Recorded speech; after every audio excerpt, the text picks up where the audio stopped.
প্রায় ১ বছরেরও বেশি সময় পর আবারও ব্রাজিল জাতীয় দলের জার্সিতে ফিরেছেন নেইমার। তবে বিশ্বকাপ শুরুর আগেই তার ফিটনেস নিয়ে তৈরি হয়েছে নতুন উদ্বেগ।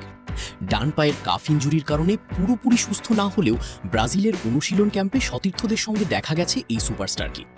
সাম্প্রতিক রিপোর্ট অনুযায়ী তিনি নিরাপদভাবে এবং সীমিত মাত্রায় ট্রেনিংয়ে অংশ নিয়েছেন।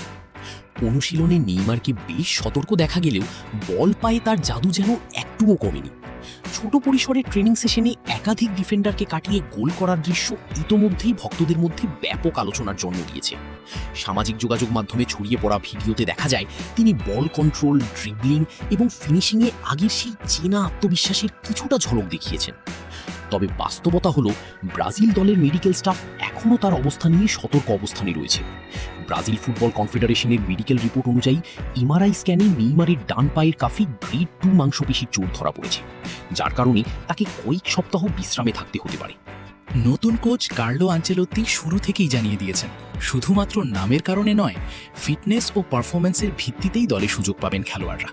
তাই নেইমারের অবস্থা প্রতিদিন পর্যবেক্ষণ করা হচ্ছে।